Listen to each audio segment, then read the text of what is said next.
ही बड़ी खबरों का सिलसिला भी लगातार आ रहा है और ऑयल की अगर बात करें, एडिशनल टैक्स जो ऑयल पर लगता हुआ दिखा, बड़ी खबर है और इस पर हम आप 360 डिग्री एनालिसिस आपके लिए करके दिखा रहे हैं। एनालिस्ट हमारे साथ जुड़ेंगे, इस पर कंपनियों का रिएक्शन किस तरह से, कंपनी पर किस तरह से एक इम्पैक्ट आता हुआ दिखेगा, ये समझेंगे। ब्रोकरेजेस के साथ शुरुआत करेंगे। सबसे पहले तो गवर्नमेंट ने एडिशनल टैक्स डीजल, पेट्रोल और साथ ही एटीएफ के एक्सपोर्ट पर लगा दिया और इस खबर पर सबसे पहले ब्रोकरेज हाउसेस के रडार पर कौन से शेयर्स हैं, क्या कुछ रिपोर्ट्स आई हैं, सौमित से जान लेते हैं। उसके बाद एक एक कर आगे बढ़ते हैं। सौमित, गुड मॉर्निंग, बताएं।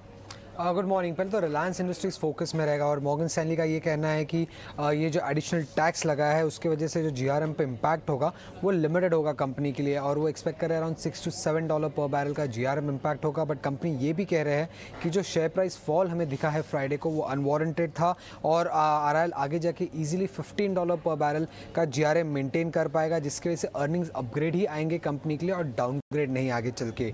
जेफरीज ने अपना टारगेट प्राइस जो है वो हल्के से कट किया है। 2950 का टारगेट प्राइस था पहले का, अब वो टारगेट प्राइस 2900 का हो गया। बट उन्होंने कहा है कि जो इम्पैक्ट होगा आरआईएल के कंसोलिडेटेड एबिटा पे वो सिर्फ 4% का होगा, वो भी FY23 के लिए। FY24 के लिए वो कोई भी इम्पैक्ट एक्सपेक्ट नहीं कर रहे हैं। और वो ये भी कह रहे हैं कि जो टारगेट प्राइस कट हुआ है वो इसलिए हुआ है क्योंकि उन्होंने वैल्यूएशन मल्टीपल कम किया है रिलायंस इंडस्ट्रीज पे। पहले वो 8 टाइम्स वैल्यू करते थे, अब वो 7 टाइम्स वैल्यू करेंगे।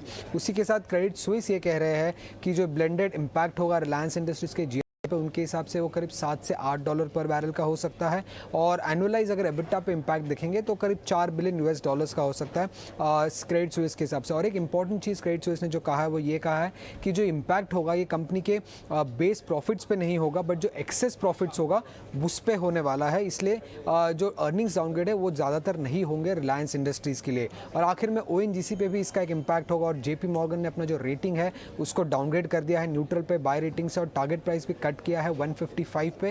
पहले का टारगेट प्राइस 210 का था और ये जो टारगेट प्राइस कट हुआ है वो इसीलिए हुआ है क्योंकि $40 पर बैरल का एक्सेस टैक्स गवर्नमेंट ने लगाया है ओएनजीसी पे और अदर ऑयल प्रोड्यूसर्स पे भी।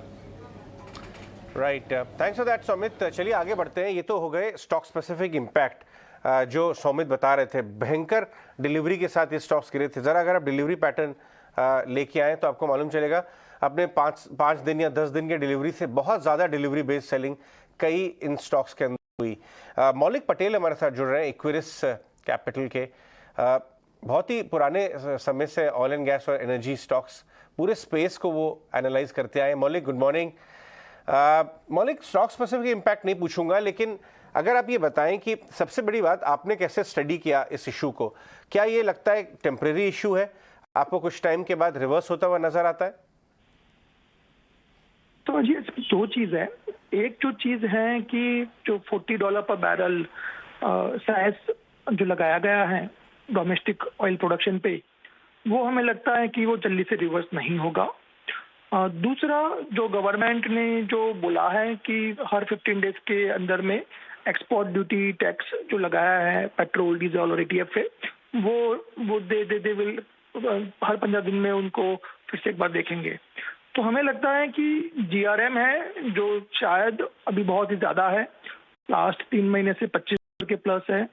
जो अगर आप मेरे 15 साल के कैरियर में कभी हमने इतना नहीं देखा एंड ये लास्ट 30 या 40 इयर्स का हाई पे चल रहा है।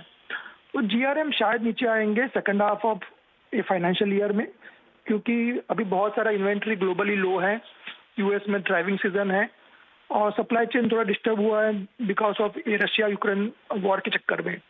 All this factor should I think थोड़ा थोड़ा करके उसका इम्पैक्ट कम होता जाएगा और सेकंड हाफ में जीआरएम हमारे ख्याल से $10-15 के आसपास आ जाना चाहिए।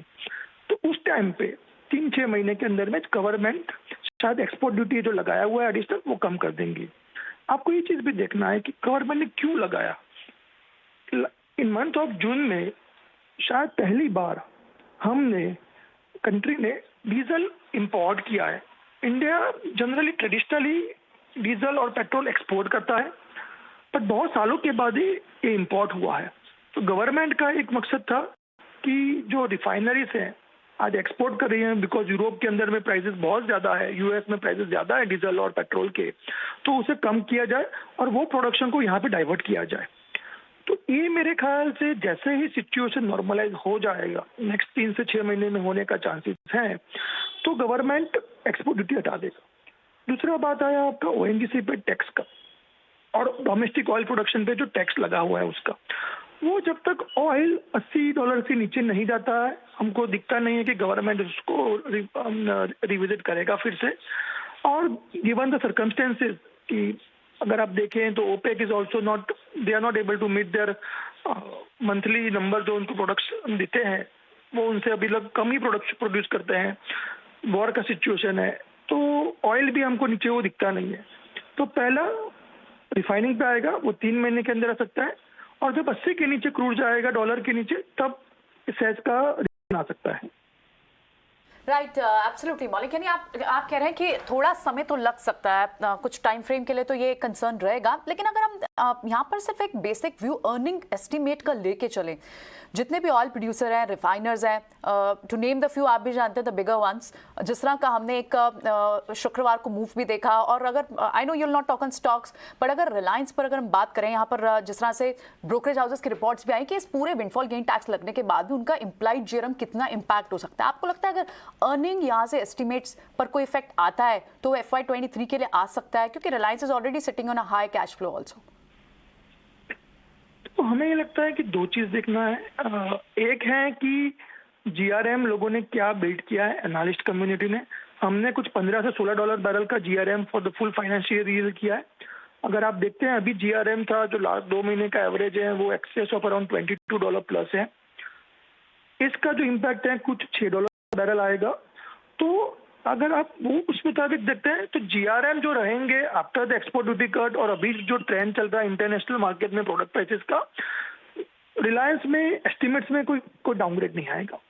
एट द सेम टाइम हमको ये भी देखना है कि, और जो मीडिया ने बहुत सारा कोट किया हुआ है कि लास्ट 3 महीने में इंडिया ने बहुत सारा ऑयल परचेज किया हुआ है रशिया से, and part of that oil purchase from the Russia तो जामनगर रिफाइनरी में भी आता है रिलायंस के, और वो आता है 20 से 30% डिस्काउंट पे ना। वो कितना ऑयल परचेज किया है और उसका बेनिफिट जो रहेगा, क्योंकि आप बहुत कम प्राइस पे परचेज कर रहे हो मार्केट से, सामने आपके प्रोडक्ट के प्राइसेस बहुत आई है, तो this will support your earnings. मुझे लगता है कि ये जो चीज़ है उससे आपका अर्निंग्स सपोर्ट करेगा, और ये कंटिन्यू रहेगा जो रशिया से ऑयल परचेज कर रहे हैं।